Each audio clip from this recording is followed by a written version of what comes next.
entonces al meme como un elemento expresivo. ¿Para qué sirve el meme? Me suelen preguntar. ¿Para qué sirven las palabras? Para lo que tú quieras.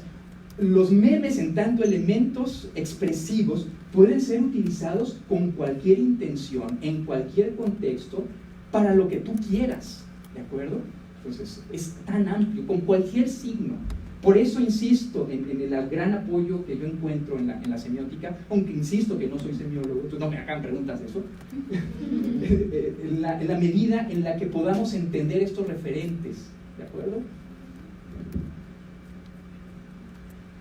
Los sentidos compartidos y cómo entonces se establecen, se refuerzan, se visibilizan una serie de estructuras culturales que están presentes en nuestros contextos y en nuestros entornos, ¿okay? Nos permiten objetivar, aunque sea una parte. Ya sé que en términos interpretativos esto a alguno le puede parecer muy forzado, de hecho lo es, un poquito forzado, pero es igual que cuando hacemos estudios culturales de cualquier otro medio. Cuando analizamos un programa de televisión, cuando analizamos una película, ¿qué estructura cultural está presente en esta película? Somos capaces de identificarlo, por lo menos de hacer una cierta inferencia razonable. Igual en los memes, podemos también entonces llegar a esas inferencias dentro de un marco incluso menos razonable. Claro, lo mejor es después ir a preguntarles a los usuarios, ¿qué entiendes tú por esto? ¿Tú cómo lo interpretas? Y no quedarte nada más en la interpretación del signo desde tu propio sentido. Lo que ya dije, el meme como un elemento de socialización que nos permite decirle a los demás, me estoy sumando a la broma. Esto en la literatura en inglés se llama bandwagon effect. Se ha traducido como efecto de arrastre, nadie lo reconoce así. Todo lo que reconocemos es tren del mame. Entonces, eso sí lo reconocemos. Así se llama, bandwagon effect, si lo quieren buscar por sus marcos teóricos. Finalmente, ¿dónde está esta discusión que les decía que teníamos Jorge y yo? En este espacio. Entonces, hemos creado un grupo, es un grupo cerrado, no es un grupo abierto, es un grupo cerrado y requiere que por favor contesten 2 preguntas y no se trata de ir a compartir memes nada más, sino de tener una discusión un poquito más profunda, un poco más interesante. Entonces, todo esto que les compartí de los factores de viralización y de las cómo se rebasa el umbral de resonancia, es ahí donde lo hemos discutido Jorge y yo. Está Claudia Benazzini, están otros colegas muy destacados y muy queridos que estamos participando en este espacio, pues, al cual están cordialmente invitados, contesten las preguntas, si no, no los admito. Muchas gracias.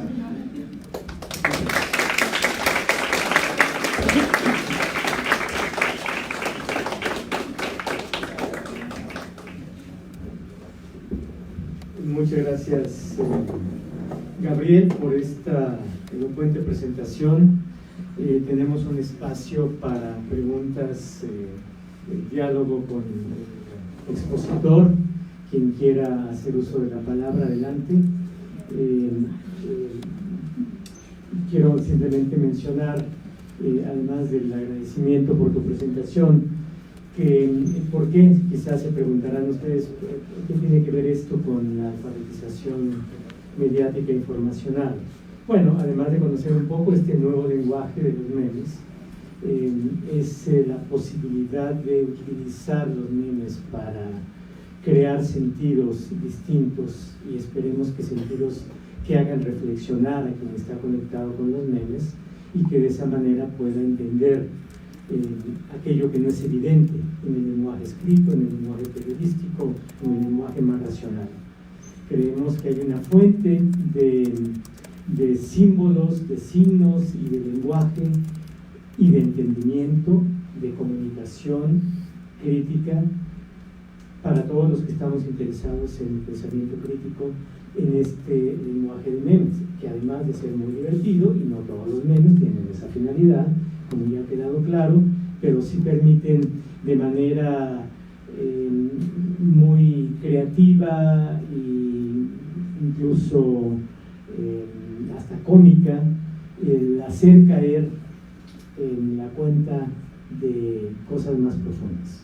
Y esta ha sido la razón por la cual hemos invitado a Gabriel a que nos hable de esto, para entender mejor este lenguaje de los memes, y ojalá que podamos hacer muchos memes en el sentido que nos dicta la responsabilidad social y académica, etc.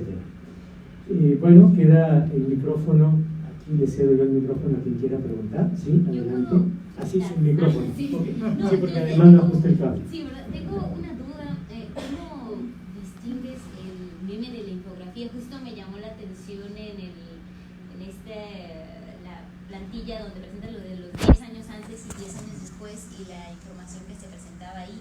Además de, en el caso del desabasto de gasolina y las recomendaciones que se hacían, ¿cómo? Entiendo esta onda de que el meme como símbolo significante, que se comparte y se replica, pero ¿cómo se entienden las infografías en esos casos, no? Porque, bueno, yo entendía que a lo mejor eso podía ser, o nosotros, luego decimos como periodistas, hagamos una infografía que se replique con la información tal que parta eso. ¿Cómo se dice? Pues marco teórico, muy fácil. O sea, si nos vamos a Dawkins dice es una unidad cultural. ¿Es una infografía una unidad cultural? Sí, sí lo es. ¿Está siendo replicada? Sí, está siendo replicada. ¿Forma parte del acervo de una comunidad? Sí, sí, forma parte. Aunque sea de tiempo muy breve, pero lo forma. Desde Dawkins, entonces, puede ser entonces entendido como un meme, un tipo de meme. Los dos caben en el... Y le aplicas todas las categorías y me parece que funciona. Nuevamente, la salida está en el marco teórico. Sí. Hola. Muy interesante. Recuerdo que en el seminario web de MIC presentamos una diapositiva en donde mostramos diferentes aproximaciones al meme, como la producción, la recepción. Pues aquí lo que te vas más hacia el signo. Sí, eso es lo que me resulta muy interesante.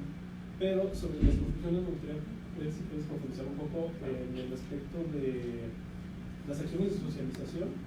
Esa que, bueno, esto tiene implicaciones metodológicas para el análisis, por una parte, y por el otro mencionas el poder integrar lo de los estudios de nodos, porque estamos hablando si los queremos observar en una plataforma, eso ya implica otro tipo de problemáticas metodológicas. Entonces, estos tres elementos, por un lado, los significados que puede tener un meme, que entiendo, poniendo en este marco, decir que es un meme es relevante porque es un signo que tiene estas características.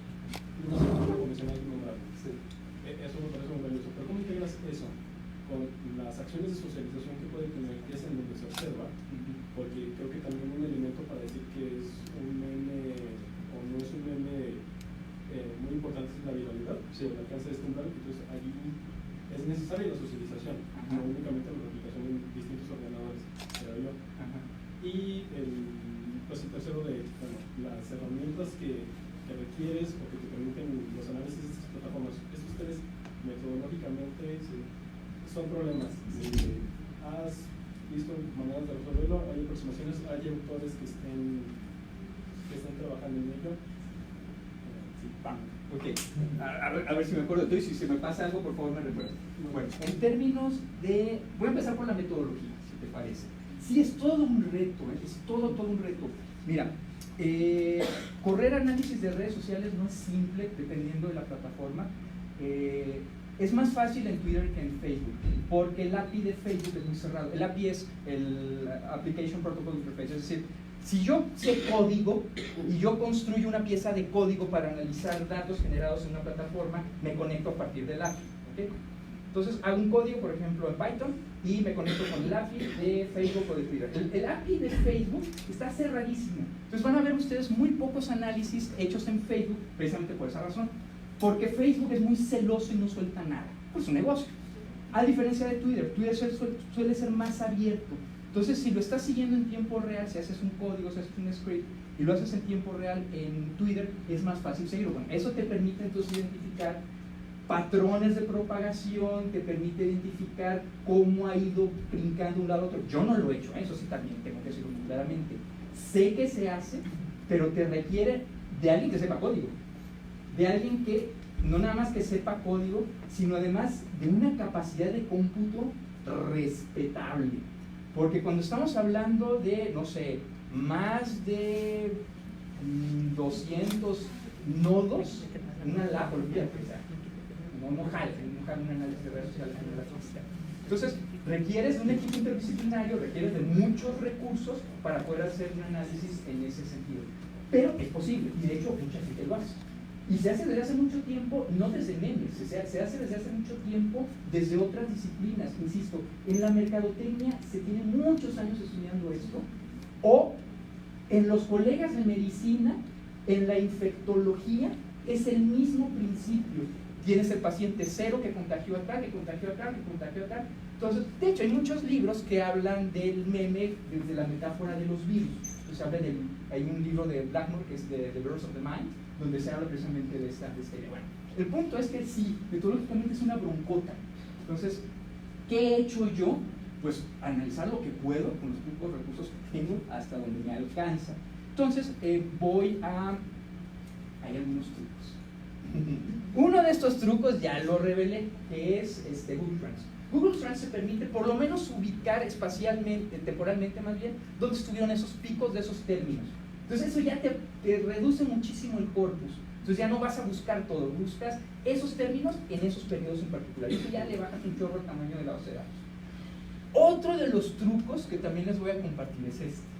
Cuando los colegas periodistas sacan la recopilación del mejor MND, ese es un proceso en el que hay una recogida, hay una observación, no es sistemática, no es científica, está súper sesgada, pero de alguna manera eso es como un efecto de bola de nieve. Esos memes que están en ese artículo, que son los más compartidos se convierten quizás por eso mismo en los memes más compartidos insisto, es una retroalimentación positiva en términos sistémicos, en una bola de nieve, pues. Entonces, eso también me ha ayudado a reducir corpus, reducir tamaños. Y estar en las redes, es decir, estar en Twitter, cómo va el trending, y estar checando minuto a minuto cómo va el trending, y estar haciendo búsquedas sobre imágenes a partir de esos trendings y cómo se está moviendo. Y en ese momento bajando. Luego de todo el corpus que ya tengo, a ver, ¿cuáles pasaron por estos mecanismos de filtrado? Y entonces veo también, me voy a las publicaciones originales y ahí tú puedes ver abajo cuántos retweets ha tenido. Y selecciona los que tienen mayor retweet y eso te daría por lo menos un factor de irte acercando a los que efectivamente hayan sido más virales. Pero sí es un reto. Recuérdame, ¿qué era lo otro? El factor el efecto de socialización, las acciones de socialización que se pueden observar. Ok, la socialización. Treparse al tren del mame es la cosa más divertida. Es decir, estamos observando un determinado evento, el que sea, por terrible que fue lo del 17 de octubre en Twitter, fue terrible. El caso es que en muy poco tiempo empezamos a ver memes. Primero, ¿qué pasó en Twitter? La gente empezó a publicar, está pasando esto, y los videos y las grabaciones, y de lo que estaba ocurriendo prácticamente en tiempo real. Luego, al paso de las horas, empezaron los primeros memes.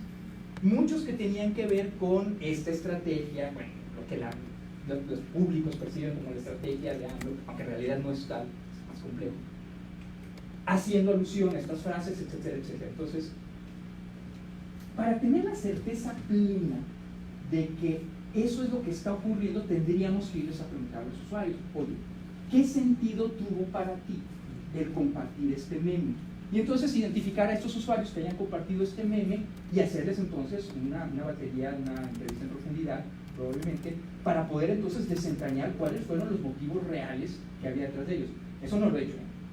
Ahí está, háganlo por favor, lo hacemos equipo y lo hacemos entre todos, échenme la mano. Entonces, el punto es que te demanda, imagínate, ¿cuántas personas ves el tweet? Compartido 3.3 millones de veces. Hasta 3.3 millones de entrevistas, no se puede. Entonces, a eso me refiero con los retos metodológicos. Es un broncón, entonces uno hace lo que puede con lo que puede. Pero vamos, nuevamente, regresando al factor de socialización. Lo que hay entonces es, eso sí está muy trabajado, está muy estudiado, una necesidad humana de formar parte de un grupo, la necesidad de pertenecer a. Entonces, ante un entorno que tiene un rompimiento espacio-temporal tan importante como son los entornos digitales, ¿cómo logras ese pertenecer a? Ese sentido de pertenencia. Entonces, a mí me parece, y esa hipótesis tendría que ser validada, a mí me parece que probablemente buena parte de treparse al tren del mame tenga que ver con ese sentido de pertenencia.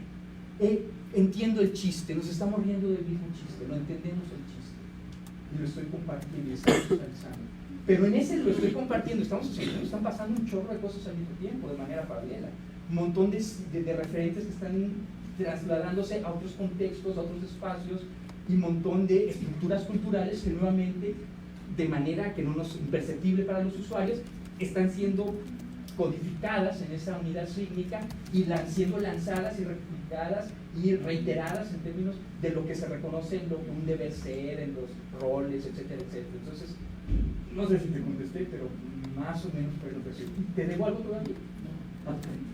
Gracias. Muchas gracias. Sí, y luego hay atrás. ¿Por qué el término influencer no le parece a los usuarios que tienen mucha atracción? ¿Y qué término propone usted usar?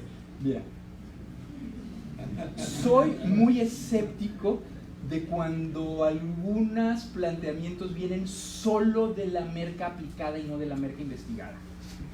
¿Ok? Y a mí me parece que este término en particular no viene de la merca investigada, sino de la merca aplicada con un sentido muy inmediato, muy de corto plazo, para tratar de ponerle un nombre a un fenómeno que en ese momento creo que no sabían cómo nombrar. Entonces, hay ciertos personajes en las redes sociales que son muy reconocidos, que tienen un chorro de seguidores y que las marcas dicen, a ver, no sé, cualquier Kardashian. ¿Okay? ¿Cuántos seguidores tiene cualquier Kardashian? Millones. Y piensan, ¿qué estrategia pudiéramos utilizar para aprovechar ese nivel de exposición? Ah, pues ¿qué tal si le pedimos a la Kardashian, la que sea, que se pongan nuestros zapatos? ¿Ok? Y se los pone. Lo que pasa después de eso es complejísimo. Vamos, hay un montón de teorías ahí que nos podrían permitir asir y entender cómo es que ocurre eso. Si hay negación, si hay una lectura hegemónica, si hay una lectura oposicional, etcétera, etcétera. Si es que los estudios culturales son lo tuyo, o si lo tuyo son estudios más bien críticos, entonces de hegemonía. Bueno, depende, ve tu marco teórico. El punto no es ese, el punto es que así se le llama. A mí me parece sin la suficiente fortaleza investigativa como para poder hablar que realmente hay una influencia, y de ahí el nombre, en las audiencias. ¿Cuál es el alcance de esa influencia? En segundo lugar, esa influencia, ¿a qué lleva en las distintas audiencias? ¿A una modificación cognitiva? ¿A una modificación de conducta? ¿A qué va? No lo sabemos. Entonces me parece que el término es usado con mucha ligereza. Así como con las generaciones, millennials, también a mí me hacen... Hay un meme de los engranes haciendo así, que es cuando escucho esos términos. ¿Por qué? Porque no tienen una base, me parece, suficientemente sólida, suficientemente rigurosa, y que sin embargo prenden los términos y son utilizados. ¿Qué propondría? No tengo idea, no sé. ¿Tú cuál propondrías? No tengo idea. Entiendo que principalmente, ¿no?, lo que se mide, bueno, desde mercadotecnia es la atracción que tienen las personas. Que la atracción es este término de qué capacidad tienen para interactuar con sus seguidores, sí, o para que los seguidores interactúen en sus redes. Exacto. Ahora, y hubo todo un hype de esto que ya está cayendo, ¿eh? Hay una serie de discusiones ahí, incluso en los mismos mercadólogos, dicen, a ver, son espejismos, son espejitos, nos compramos el espejito y esto no está funcionando como nosotros creíamos y están dando vuelta atrás, ¿eh? Y esto tiene sus días contados, me parece, hacia algo mucho más pensado, mucho más estructurado, pues. Habían levantado la mano por allá atrás hace rato. Si consideramos que las personas que viralizan los memes o las personas que los crean causan como cierta simpatía con aquellos que lo comparten, con aquellos que se sienten identificados o con aquellos que encuentran significancia en los memes, ¿podríamos considerar que estas personas son líderes de opinión? ¿Qué dice el marco teórico? ¿Qué es un líder de opinión? ¿Cómo está definido un líder de opinión? No sé. Yo me iría con mucho cuidado al marco teórico. A ver, vamos a definir las categorías con calma, vamos a tratarlo con rigor. Y si entonces ese fenómeno corresponde con esa caracterización, o por lo menos se acerca a esa caracterización, bueno, pues desde este marco teórico así se llama. Epistemología, compañeros y compañeras. Es decir, a ver, una cosa es lo que es y otra cosa es lo que se dice que es lo que es. Son asuntos distintos. Entonces, le ponemos el nombre, influencer, le ponemos el nombre líder de opinión. Puede ser. A mí también me parece que lo interesante es el fenómeno en sí. Es decir, hay alguien que tiene muchos seguidores, vamos a ver qué pasa con ese alguien que tiene muchos seguidores. ¿Cuál es su nivel de interacción, de relación? ¿Es simplemente un discurso unidireccional o no? ¿Qué está pasando? Y luego, ver desde la parte de las audiencias y de los usuarios, qué están haciendo las audiencias, qué están haciendo los usuarios. Es lo que tenemos que ir a ver. Yo no lo he hecho. Los invito a que lo hagamos, que vayamos y veamos. Sí, ¿qué onda? Gabriel, gracias por la charla. No, al contrario, gracias por estar aquí. ¿Qué onda? Pregunta, dijiste que no preguntáramos de eso, pero ¡Ya sabía! Entonces, Es inevitable. Sí, pero a ver, nada más es mera curiosidad. Sí, obvio. Y como estás ahorita hablando, haciendo mucha referencia al tema del marco teórico, me llama la atención que en toda la exposición trabajas en varios momentos la categoría de signo, o el concepto de signos, asociado a ciertas nociones. Ajá. Me pregunto por qué. No es una pregunta netamente semiótica, sino por qué ese concepto, habiendo un desarrollo contemporáneo que quizá creo dialogaría mucho mejor, por ejemplo, no sé, estoy pensando en la noción de texto, que sería mucho más compatible con la noción de Dawkins de género, o la de moda, que sería mucho más compatible con los entornos digitales. ¿Por qué trabajar con esa categoría que incluso creo presentará enormes retos y problemas teóricos metodológicos para trabajar en estas dimensiones? Okay. En un primer momento porque me pareció que me resolvía algunos problemas conceptuales y muy profunda ignorancia de la semiótica. Lo debo aclarar, insisto, lo he dicho desde el principio. Luego tienes razón, de hecho me acaban de publicar un trabajo no me acuerdo. El caso es que ahí hago una caracterización, esto es mucho más reciente, del meme como texto. Entonces, claro, sí, por supuesto. Entonces, cuando lo vi y cuando empecé a trabajarlo, me pareció que tenía más sentido. Sin embargo, ¿por qué me quedo en este momento con la noción de signo? Porque me parece que muchas escuelas de comunicación, por lo menos en los cursos básicos de semiótica, es algo que nos permite poner en común de qué estoy hablando. A diferencia del texto, que probablemente no ha sido trabajado con tanta extensión como la noción de signo. Entonces, por ahí ha ido el asunto, es mi propio camino y es donde estoy aprendiendo. No sabes cómo te agradezco, porque de intervenciones así son las que me permiten darle otra revisada y decir, a ver, vamos a ver si lo podemos ampliar y lo podemos sustentar más. ¿Y cuándo escribimos algo? Muchas gracias. Muchas gracias. Había un montón de manos levantadas, ¿sí? ¿Qué onda? Gabriel, pienso muchísimo como en la cuestión de la intertextualidad, Sí. Pensar el meme como un ente vivo, un ente que evoluciona y que se transforma. No sé si has alcanzado a ver cuál podría ser el futuro del meme, es decir, cuál sería una causalidad, desaparecerá, se transformará, no sé. Ahí hay dos cosas. El trabajo de Richard Dawkins y muchos desde la noción original de Richard Dawkins conciben al meme como casi la metáfora del género, de hecho, el título del libro es un egoísta, y le asigna una cuasi conciencia al meme que busca, y dice Dawkins, busca entonces replicarse. No comparto esa parte con Dawkins. Sí, pinto mi raya. Para mí, el usuario tiene una capacidad de agencia. Y desde esa capacidad de agencia nosotros tomamos la decisión de qué compartimos y qué no compartimos, aunque nosotros no seamos conscientes de todos los mecanismos psicológicos que están operando ahí. Eso por un lado. Entonces, para mí, yo sí insisto en la capacidad de agencia del usuario. El otro, ¿cuál es el futuro del meme? No sé, no tengo idea. Es decir, si algo he aprendido, tengo ya un rato, casi 18 años de estar trabajando fenómenos en línea, cuestiones que tienen que ver con cibercultura. Cuando empecé a trabajar esto, la onda eran los blogs.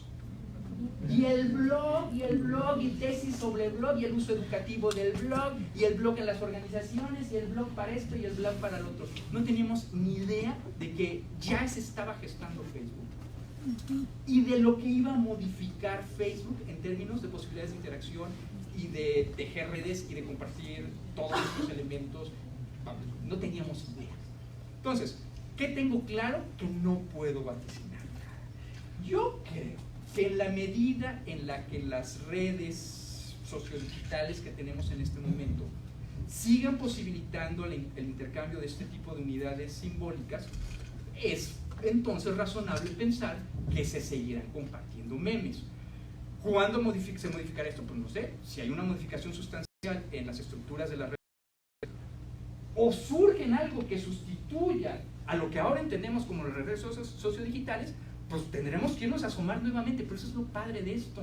De eso se trata, hacer la investigación, es decir, de estar viendo el fenómeno, cómo se está cambiando, cómo se está moviendo y seguirle la pista a su evolución. Eso es lo padre. Créeme que no me quita el sueño si el meme se va a seguir usando o no.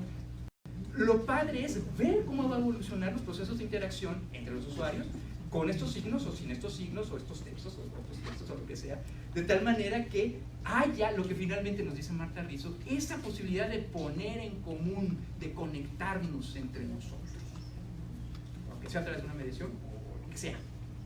También eso es el punto importante. ¿Algo más? Sí, Tony. Bueno, es más como un comentario. Cuando mencionaste la categoría de holomemes, sí, me hiciste pensar como en un crucigrama, porque hay unos memes, ya sabes, que son como puras imágenes, iconos, logos, fotografías así, a lo mejor de la parte de un cuerpo, de la parte de un ser humano, y te indican cosas, ¿no? Pueden ser 3 imágenes o pueden ser 6. Entonces tú interpretas cada imagen y tienes que sacar un mensaje al final de una oración. Y se me hace muy divertido este tipo de meme y me hace pensar como en el crucigrama, cuando tienes que leer como una frase y determinar un concepto o algo y escribirlo y a ver si queda. No sé, como se me hace muy divertido eso. Tiene mucho que ver con el sentido de la jornada de hoy. Si estamos hablando de nuevas alfabetizaciones, ahí hay códigos nuevos.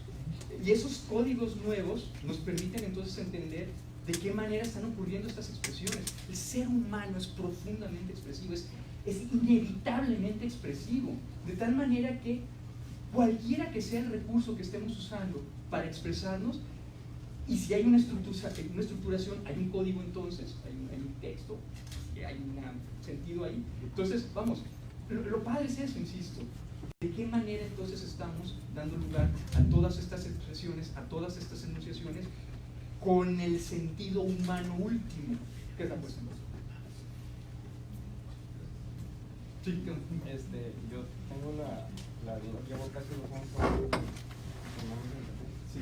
Y por un lado tengo yo me gusta anunciar como memes de internet. Ajá. Porque digo que están hechos de internet. Ok. Sí. Y por otro lado está el papel que ya no le había reconocido y me había atribuido tal cual, a que siempre que hablas con alguien, estás hablando de memes, haces alguna referencia a un meme, ¿sí? Se asocia, o sea, me parece que es indisociable la cuestión de que alguien que diga memes piense en un meme, ¿sí? Yo también pensaba, no, pues es que no me lo estás viendo desde un punto muy, no sé, desde un punto muy mainstream, lo que sea. Pero creo que acabas, no sé, me parece que estoy encontrando más evidencias sobre por qué está tan arraigado, ¿sí? Como una especie de, no sé, para mí de repente entrar a ver memes es como entrar a ver las noticias. Ah, claro, sí, también eso, por supuesto. De hecho, yo así me enteré de Culiacán. No sé, los demás sí fue así. No me enteré porque hubiera aprendido el noticiario o porque hubiera entrado al portal de no. Me empezaron a brincar en mi timeline montones de memes sobre lo que está pasando. Entonces ya después de eso, ya entonces fui y busqué qué es lo que estaba ocurriendo. Pero en ese orden. Ajá, exacto. Entonces, a mí me parece que esta cuestión del pasar cualquier asunto por como que prende el humor para generar un tipo de memes que luego puedan derivarse cualquier clase de así que, no sé, cualquier clase de otro consumo, ¿no? Sí, claro. Es un elemento muy importante, sin lugar a dudas. Sí, sin lugar a dudas. Está presente en muchos, sí, muchísimos. Da lugar a estas posibilidades de rebasar el umbral de replicación, de resonancia, sí, por supuesto, claro que sí. Sí, es decir, no niego el enorme poder que tiene ese elemento en concreto en la viralización de los memes. Mi punto es no olvidemos todo lo demás. De todos los otros memes que no necesariamente están siendo virales por ese elemento que pone en concreto. Perfecto. No, al contrario. ¿Algo más? Bueno, yo le agradezco al profesor Gabriel Pérez Salazar por esta presentación. Creo que hay un gran potencial en los memes para muchos objetivos. El objetivo que nos interesa acá como alfabetización mediática informacional es eventualmente poder utilizar aprender este lenguaje y poder ser creativos con memes que provoquen un pensamiento solidario y se haga pensar a la gente que está involucrada con ello. Y esa ha sido la razón principal por la cual hemos invitado a tocar este tema, y además porque yo nunca había escuchado una charla así tan erudita y tan trabajada, con años de trayectoria, sobre este nuevo lenguaje que es tan popular y que no hemos explotado de la manera más educativa, y que yo creo que tiene un potencial educativo muy importante. Bueno, vamos a hacer una pequeña pausa para tomar aire. Hay agua, hay café, hay galletas. Continuamos en 10 minutos. Quien quiera salir puede salir, si no, aquí seguimos en el territorio. Gracias a todos.